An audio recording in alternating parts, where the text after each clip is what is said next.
O Senhor esteja convosco. Ele está no meio de nós. Proclamação do Evangelho de nosso Senhor Jesus Cristo, segundo São João. Glória a vós, Senhor. Naquele tempo, Jesus ergueu os olhos ao céu e rezou, dizendo: Pai Santo, eu não te rogo somente por eles, mas também por aqueles que vão crer em mim pela sua palavra, para que todos sejam um, como tu, Pai, estás em mim e eu em ti, e para que eles estejam em nós, a fim de que o mundo creia que tu me enviaste. Eu dei-lhes a glória que tu me deste, para que eles sejam um como nós somos um. Eu neles e tu em mim, para que assim eles cheguem à unidade perfeita e o mundo reconheça que tu me enviaste e os amaste, como me amaste a mim. Pai, aqueles que me deste, quero que estejam comigo onde eu estiver, para que eles contemplem a minha glória, glória que tu me deste, porque me amaste antes da fundação do universo. Pai justo, o mundo não te conheceu, mas eu te conheci, e este também conhecer o que tu me enviaste.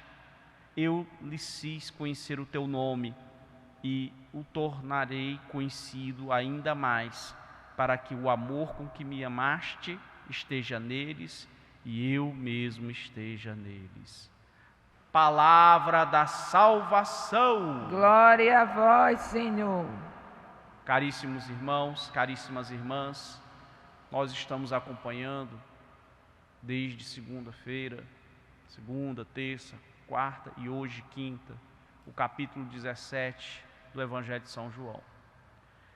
Este capítulo contém aquilo que os teólogos chamam de a oração sacerdotal de Jesus, onde Jesus, ele intercede por si e pelos seus, que é uma das funções do sacerdote, a intercessão. Tanto é que pelo batismo, nós somos constituídos sacerdotes. É o chamado sacerdócio comum dos fiéis. E é uma das funções nossas, batizados e batizadas, rezar pelos vivos e pelos mortos, que, aliás, é uma das 14 obras de misericórdia. É uma das 14 obras de misericórdia, rezar pelos vivos e pelos mortos. E isto a gente faz na Santa Missa, o santo sacrifício da Eucaristia. Com Cristo, por Cristo e em Cristo, nós oramos e intercedemos por nós e pelos nossos irmãos, tal e qual Jesus fez, do modo que o Evangelho nos relata. Naquele tempo, nós hoje fazemos, porque a intercessão da igreja não cessa no tempo.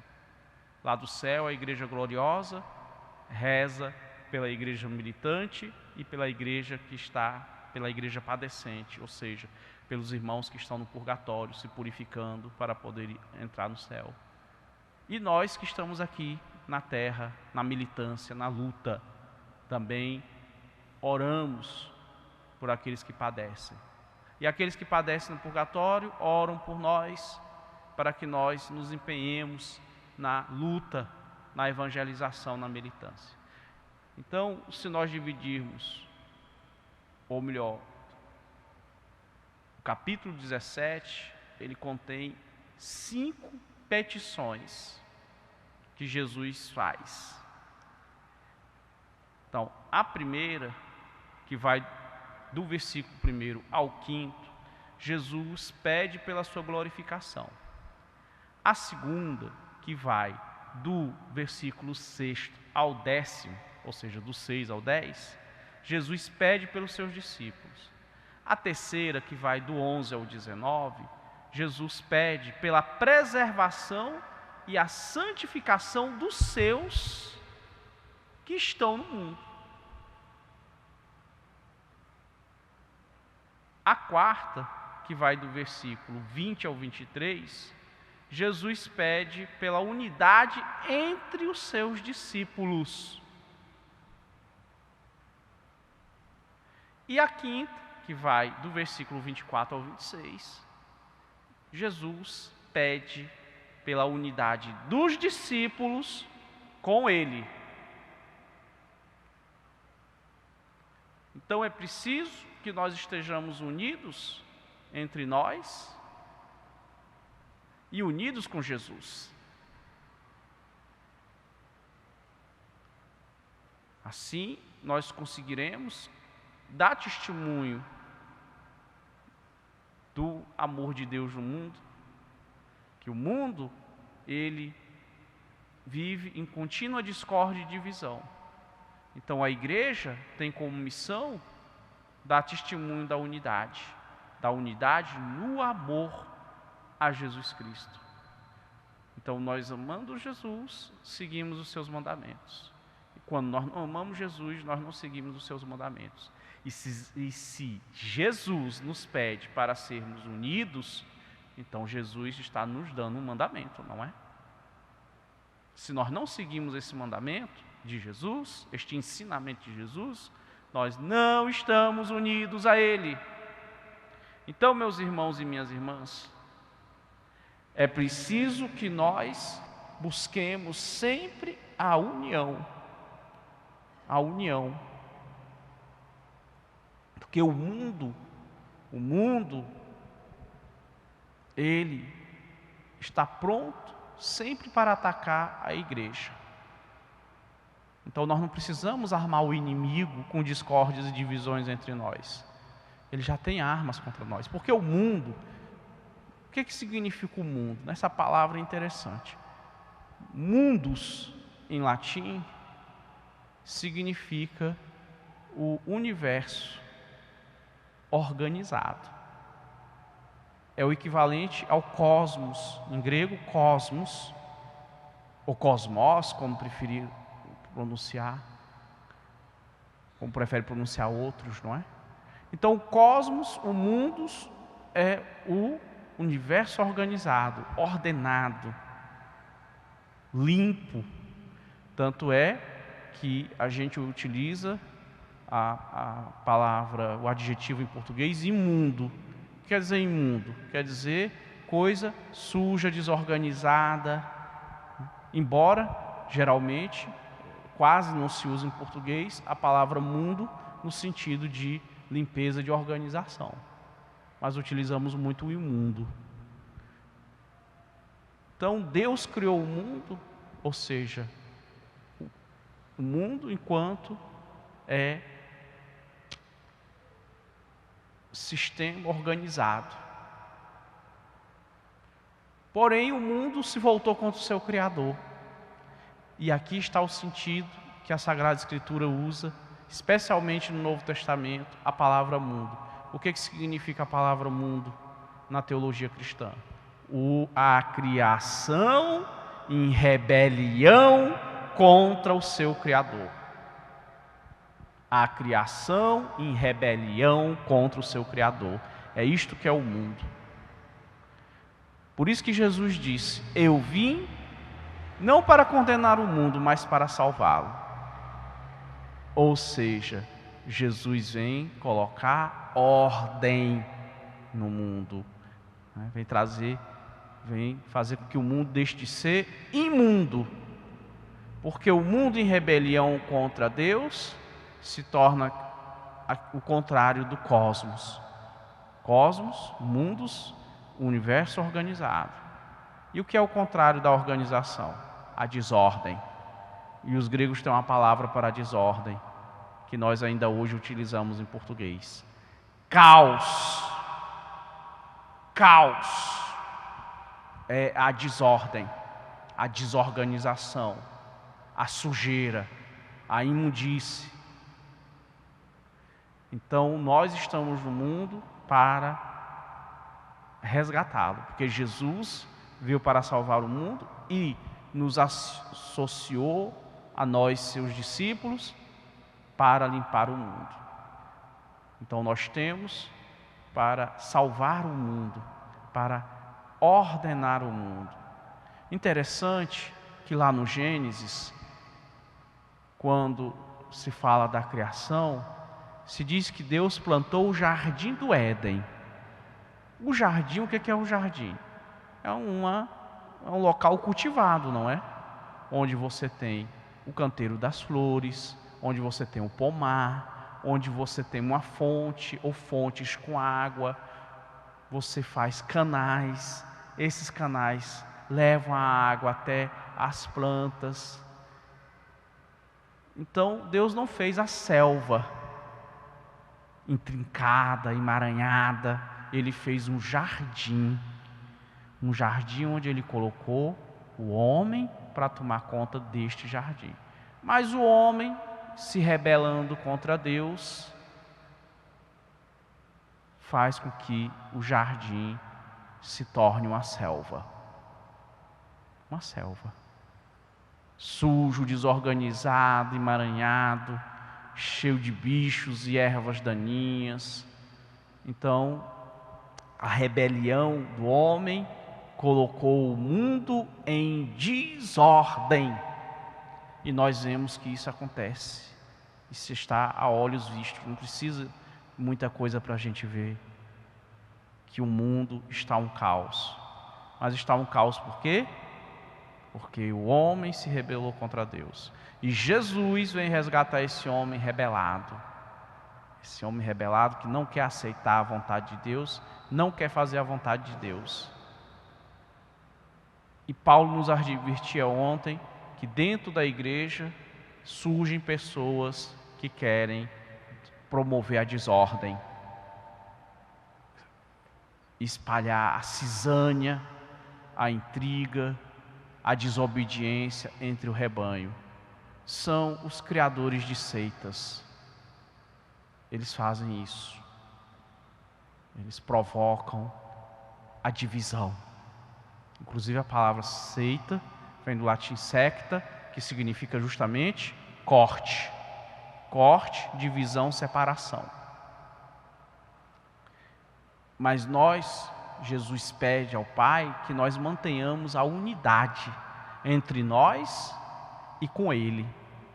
Por isso a Eucaristia é o sacramento de unidade, porque ela nos reúne, ela nos congrega, ela nos faz mais fortes. Diz a Escritura que um cordão redobrado resiste melhor. Também que dois caminhando, se um cai ou tropeça ou escorrega, o outro vai e socorre, sustenta. Então, a Eucaristia, o santo sacrifício de nosso Senhor Jesus Cristo na cruz, é o sacramento da unidade. A igreja também se une em torno do Santo Padre, o Papa, e do colégio apostólico. Por isso que a igreja tem resistido ao longo dos séculos, porque ela está unida aos seus pastores, unida ao Papa, aos bispos. Tanto é que qual é a dificuldade que outras religiões têm? Por exemplo, como o islamismo. Os muçulmanos não têm unidade entre eles. Graças a Deus, né? Porque senão já tinham tomado conta do mundo. Não tem unidade entre eles, porque eles não têm uma liderança única. Então não é possível chegar e fazer um acordo, porque eles não têm. Você teria que fazer um acordo com cada um deles.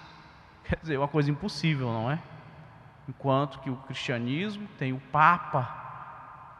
O próprio Jesus colocou Pedro à frente do colégio apostólico. Colocou Pedro porque Pedro era perfeito? Não, não é. Ele colocou Pedro porque ele sabia que Pedro o amava. E nós vamos ver isso sexta-feira. Mas Pedro não traiu Jesus, não negou ele 3 vezes? Sim, mas Pedro se arrependeu e se converteu. Aliás, o próprio Jesus já tinha dito isso a Pedro. Mas isso nós vamos ver sexta-feira, com a graça de Deus. Voltando ao tema da unidade. Então, a unidade da igreja em torno da Eucaristia e do Santo Padre é que fazem a força da igreja. Então eu sou pessoalmente responsável pela unidade da igreja. Porque quando eu não combato o pecado na minha vida, quando eu abandono os ensinamentos, quando eu vivo contrariamente ao Evangelho, eu estou quebrando a unidade da igreja, eu estou me afastando do rebanho. E aí eu me enfraqueço e enfraqueço o rebanho. Enfraqueço o rebanho. Então por que a igreja não caiu até hoje? Porque ela está unida. Unida pela Eucaristia e unida pelo sacramento da ordem, que se expressa justamente no colégio apostólico, que tem Pedro, que hoje é Francisco, à frente. É a liderança. Nós não somos um barco, uma nau à deriva. Jesus colocou um piloto e o Espírito Santo é o vento que impulsiona a igreja. Olha, os africanos têm um ditado que eles dizem que a união do rebanho faz o leão dormir com fome. Por quê? Porque o leão, e nós sabemos disso, porque está escrito que o leão está à espreita, rondando, esperando uma vítima para ele pegar. E qual é a vítima que o leão procura? A presa. É justamente a ovelha que se afasta do rebanho. E qual é a ovelha que se afasta do rebanho? A ovelha ferida é uma. A ovelha ferida pelo pecado. Mas tem outra que se afasta não porque está enferma, embora nós possamos dizer que está sim, porque a desobediência é uma enfermidade, já que ela é fruto da soberba, que é o primeiro pecado capital, o que gera os outros pecados. Então a ovelha soberba, rebelde, incauta, ela se afasta do rebanho. E é essa que o leão vai atacar, porque ela está longe do rebanho. O leão não vai atacar o rebanho, mesmo sendo um rebanho de ovelhas, porque se as ovelhas saírem disparada, o pisoteiam. O pisoteiam. Está vendo como o leão não é bobo? Então ele fica à espreita, procurando aquela que ele vai atacar. E aí ele vem, sorrateiro, sutil. Uau! Ataca a ovelha incauta e rebelde. Você se assustou? E a ovelha que caiu na boca do leão? Ela nem teve tempo de se assustar. Entenderam por quê? A união do rebanho deixa a ovelha com fome? Ou melhor, a união do rebanho deixa o leão dormir com fome. Então, meus irmãos e minhas irmãs, vamos cerrar fileiras em torno da Eucaristia e do Santo Padre o Papa. Não vamos alimentar o leão, que ele morra de fome. Louvado seja nosso Senhor Jesus Cristo. Para sempre seja louvado. Irmãos e irmãs, vamos exercer agora a nossa função sacerdotal de intercessores. Vós com o ministério comum dos fiéis e eu, o padre, com o ministério comum e com o ministério, com a função ministerial, com o sacerdócio ministerial.